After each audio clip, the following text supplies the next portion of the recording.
الحمد لله رب العالمين الصلاة والسلام على سيد المرسلين وعلى آله وأصحابه أجمعين أما بعد فقد قال الله عز وجل أعوذ بالله من الشيطان الرجيم يحلفون بالله ما قالوا ولقد قالوا كلمة الكفر وكفروا بعد إسلامهم وهموا بما لم ينالوا وما نقموا إلا أن أغناهم الله ورسوله من فضله فإن يتوبوا يك خيرا لهم وإن يتولوا يعذبهم الله عذابا أليما في الدنيا والآخرة وما لهم في الأرض من ولي ولا نصير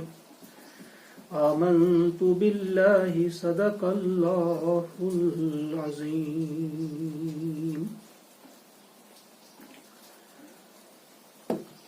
محترم ناظرین، السلام علیکم ورحمۃ اللہ وبرکاتہ.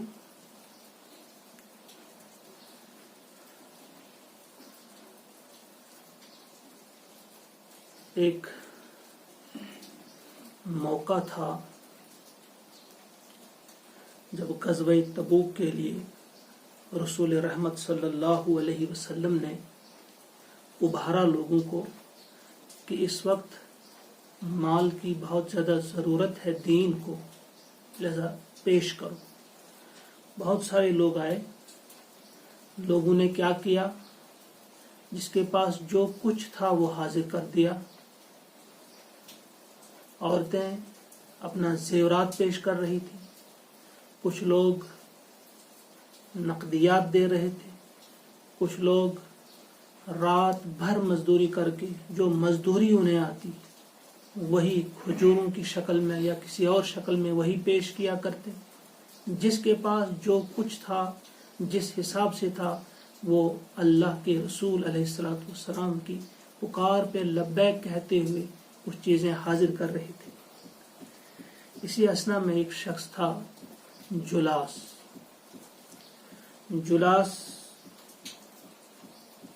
کے ہاں ایک بیٹا تھا، عمیر تھا اس کا نام. اصل میں عمیر جو تھا اس کی ماں نے یہ دوسری شادی کی تھی. یہ جلاس عمیر کا سوتیلا باپ تھا. اس نے بھی بظاہر اسلام قبول کیا تھا.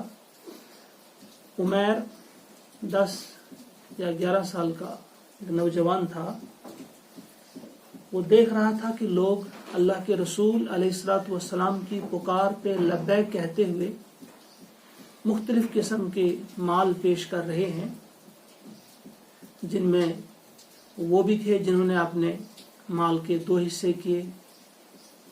پورا ایک حصہ اللہ کی راہ میں دے دیا، اور کچھ ایسے بھی تھے صدیق اکبر رضی اللہ تعالیٰ عنہ جیسے جنہوں نے سب کچھ پیش کر دیا تھا اللہ کی راہ میں. تو عمیر نے اپنے اس سوتیلے باپ سے کہا کہ سارے لوگ پیش کر رہے ہیں اپنے اپنے حساب سے. کچھ لوگ مال دے رہے ہیں، کچھ لوگ زیورات دے رہے ہیں، کچھ لوگ نقدیات دے رہے ہیں. تو ہمیں بھی اللہ نے بہت دے رکھا ہے، کافی مالدار تھے جلاس، کہ ہم بھی کچھ پیش کریں گے. تو جلاس نے اس وقت کہا عمیر سے، کہا کہ یہ شخص جو کہہ رہا ہے اگر یہ سچ ہے تو پھر تو ہم گدھوں سے بھی بدتر ہیں. جو ہی یہ الفاظ سنے عمیر نے تو سیخ پا ہو گیا. وہ دنگ رہ گیا کہ ایک شخص ہے جو اسلام قبول کر چکا ہے، جس نے دعویٰ کیا ہے کہ میں اللہ اور اللہ کے رسول کا ماننے والا ہوں صلی اللہ علیہ وسلم، اور یہ ایسی بات کر رہا ہے.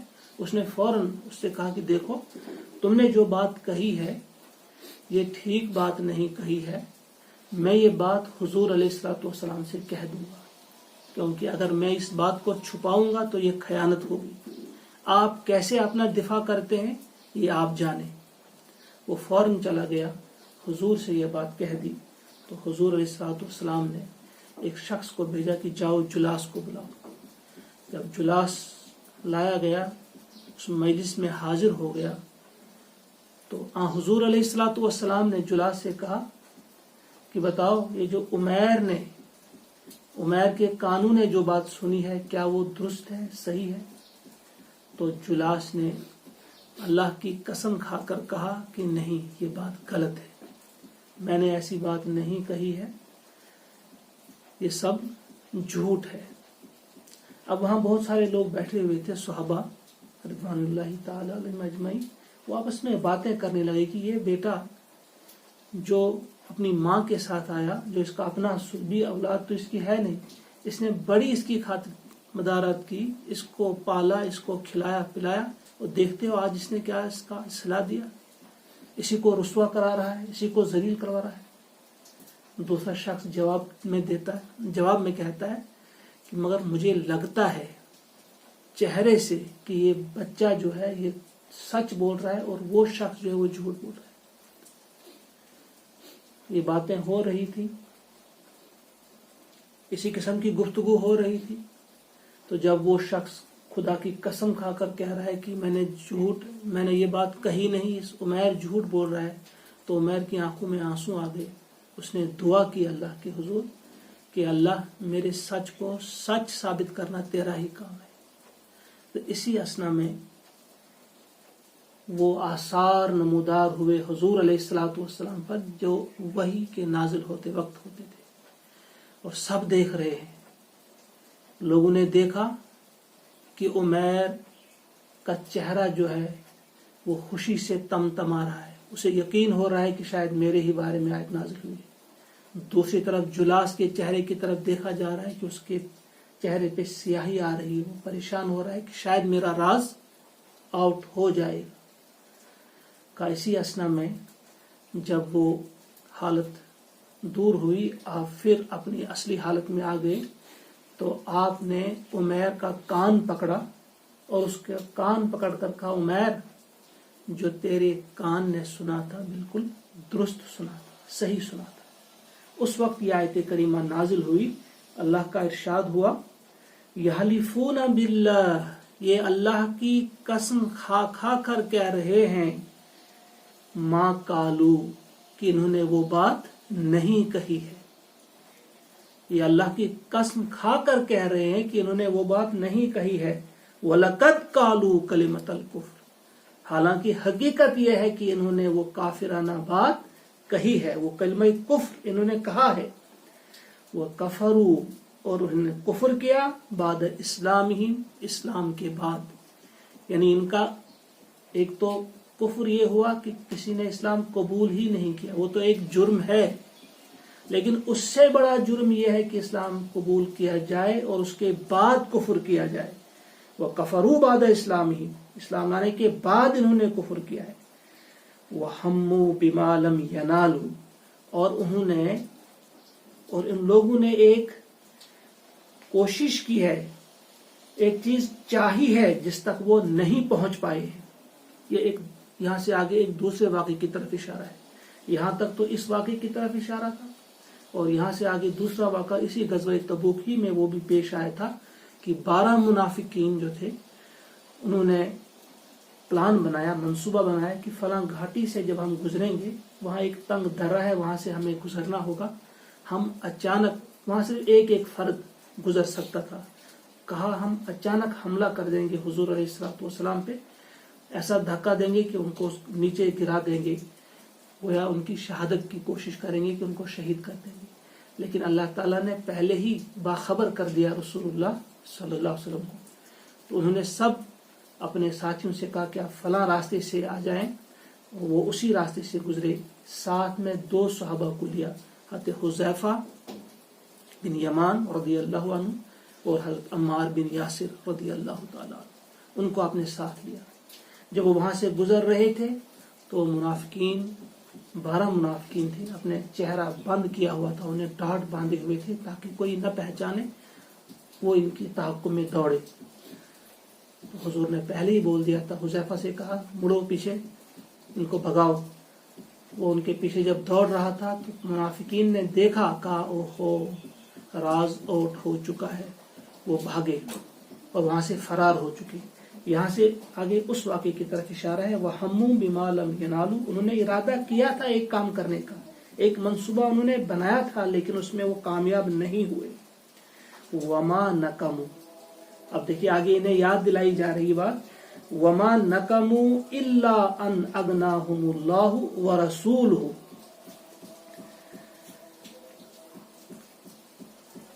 انہوں نے کوئی بدلہ نہیں دیا، انہوں نے کوئی بدلہ نہیں دیا کس چیز کا؟ الا ان اغناہم اللہ ورسولہ، کیا یہ اسی چیز کا بدلہ دے رہے ہیں کہ ان کو غنی کر دیا اللہ تبارک و تعالی نے اور اس کے رسول نے صلی اللہ علیہ وسلم۔ وہاں ان کی اس کمزوری کی طرف اشارہ کیا گیا ہے کہ یہ منافقین جو اس قسم کی چالیں چل رہے ہیں، ایسی نازیبہ حرکات کر رہے ہیں، اس قسم کی فضول گفتگو کر رہے ہیں، کیا یہ اس چیز کا بدلہ دے رہے ہیں کہ ان کو اللہ تعالیٰ نے غنی کر دیا، مالدار کر دیا؟ یہ آپ سب جانتے ہیں کہ حضور علیہ الصلوۃ والسلام کی ہجرت سے پہلے ان لوگوں کا کیا عالم تھا۔ وہ کوئی خاص قصبہ نہیں تھا، عام قسم کا ایک قصبہ تھا۔ وہ لوگ زراعت پیشہ تھے اور وہ غریب تھے، کوئی زیادہ رئیس یا امیر نہیں تھے۔ لیکن جب حضور علیہ الصلوۃ والسلام وہاں تشریف لے گئے اور اس کے بعد فتوحات کا سلسلہ شروع ہوا، پھر غنائم ان کے پاس آ گئی، مال آ گیا، وہ کافی، ایک تو ان کا رتبہ بڑھ گیا کیونکہ اب وہ دارالخلافہ بن گیا عرب کا، اور پھر اس کے بعد مال بھی ان کے پاس آ گیا۔ اور خصوصاً منافقین جو لیتے وقت مختلف طریقوں سے 100 بہانے بنا کر زیادہ لیتے تھے عام مسلمانوں سے، اور جب دینے کی باری آتی کچھ بھی دینے کے لیے تیار نہیں ہوتے۔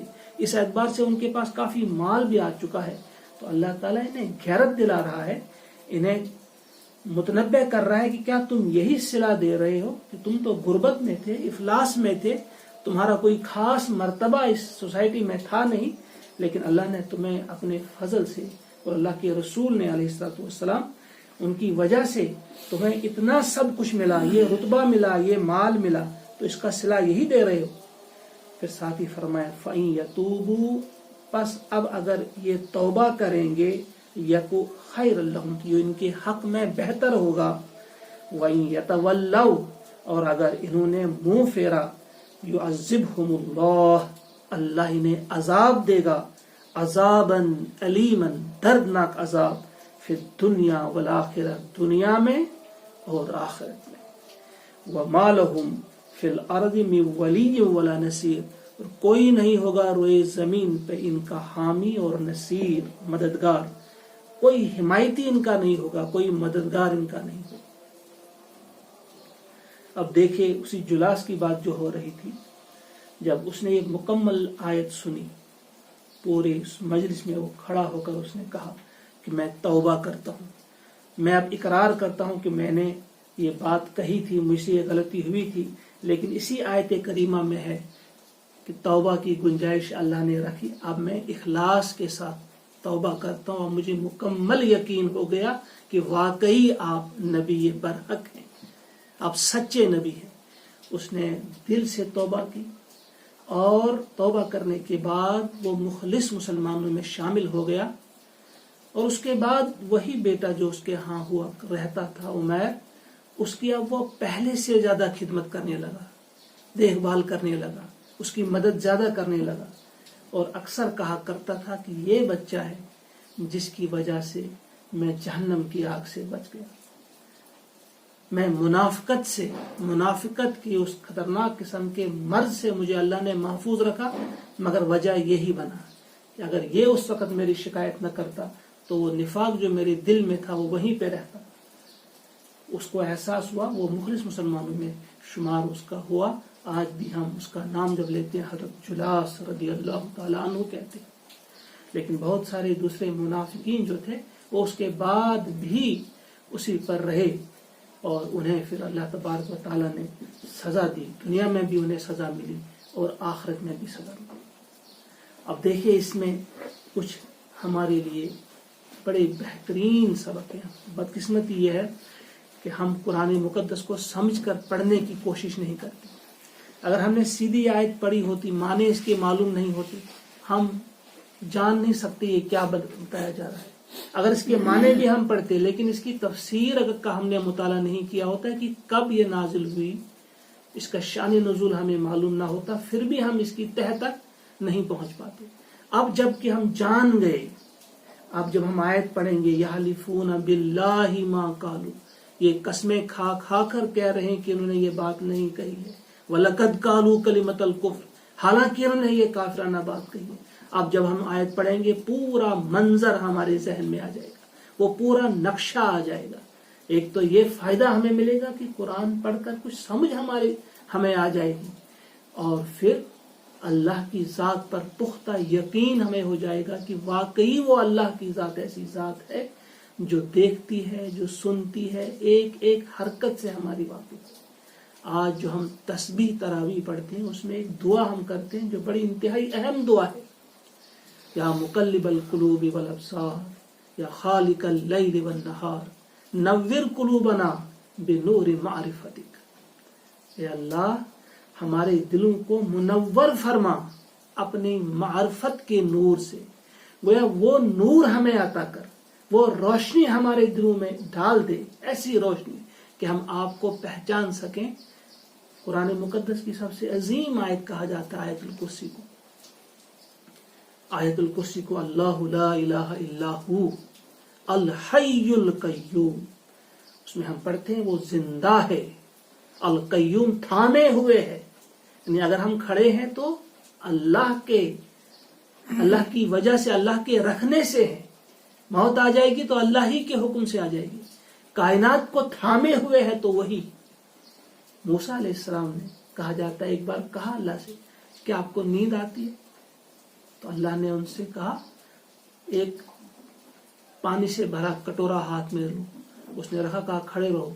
وہ کھڑا رہا، تھوڑی سی اونگ اس پر طاری کی، کٹورا نیچے گر پڑا. کہا دیکھو تھوڑی سی اونگ تم پر آ گئی، تم سے ایک کٹورا جو تھا نہیں سنبھل سکا. اگر میں سو جاؤں، اگر مجھے اونگ آ جائے گی تو یہ ساری کائنات کا نظام جو ہے یہ تو درہم برہم ہو جائے گا. لا تأخذہ سنۃ ولا نوم. آیت الکرسی میں یہ بھی ہم پڑھتے ہیں کہ نہیں اسے اونگ آتی اور نہ ہی اسے نیند آتی.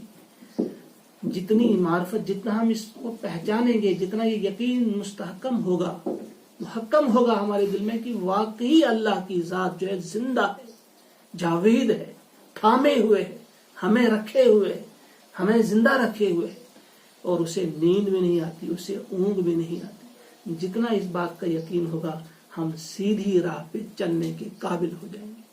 ہم کبھی بھٹکیں گے نہیں، ہم کبھی پھسلیں گے نہیں.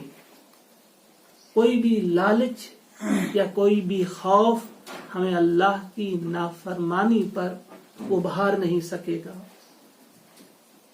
حضرت عمر بن عبدالعزیز رحمۃ اللہ تعالی علیہ، جن کے بارے میں آپ سب جانتے ہیں، امیر معاویہ کے بعد 7 خلفاء گزرے ہیں، اس کے بعد ان کا نمبر آتا ہے.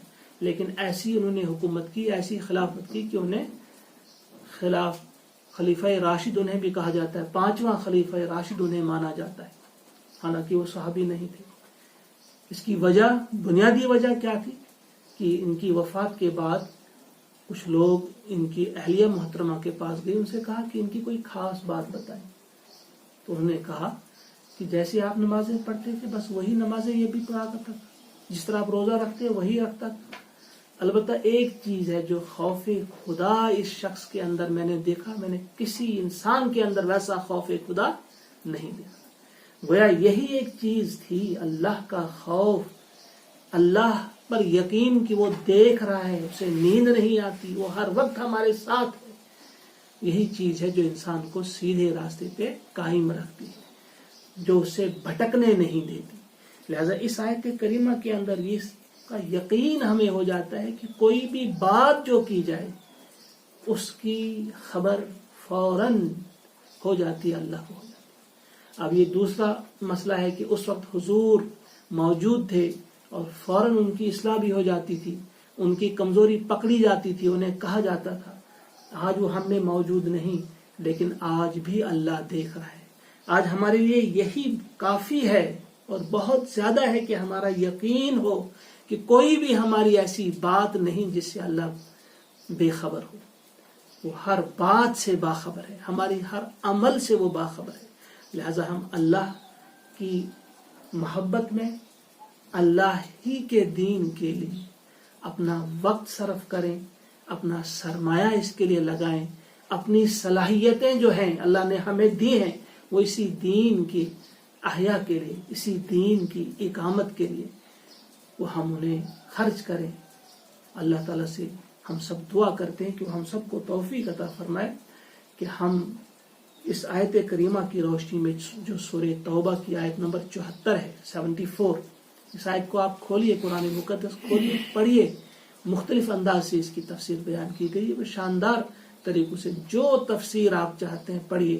اس مہینے میں زیادہ سے زیادہ قرآن کو سمجھنے کی کوشش کیجیے. یہی قرآن ہے، اسی کے ذریعے پچھلی امتوں کو اللہ تعالیٰ نے عروج عطا کیا تھا اور کچھ لوگوں کو ذلیل بھی کیا تھا، تو اسی بنا پہ کہ انہوں نے اس قرآن کو پسے پش ڈال دیا تھا. آج اگر ہم پھر عروج چاہتے ہیں، آج اگر ہم عزت چاہتے ہیں، آج اگر ہم امن اور آشتی چاہتے ہیں، آج اگر ہم اطمینان قلب چاہتے ہیں، کوئی دوسرا راستہ نہیں. یہی کتاب ہے. اس کتاب کی طرف واپس آنا ہوگا. لیکن کتاب کی طرف آنے کا مطلب یہ نہیں کہ ہم 10 ختم قرآن کریں، 12 ختم قرآن کریں. ایسا نہیں، بلکہ کم ہی پڑھیں ہم، لیکن سمجھ کر پڑھیں. اللہ تبارک و تعالیٰ مجھے بھی اور آپ کو بھی، ہم سب کو توفیق عطا فرمائے کہ ہم قرآن مقدس کو سمجھنے والے بنیں اور سمجھ کر اس پر عمل کرنے والے بنیں اور اس کی اقامت کے لیے جد و جہد کرنے والے بنیں. ربنا تقبل منا انک انت السمیع العلیم. السلام علیکم ورحمۃ اللہ وبرکاتہ.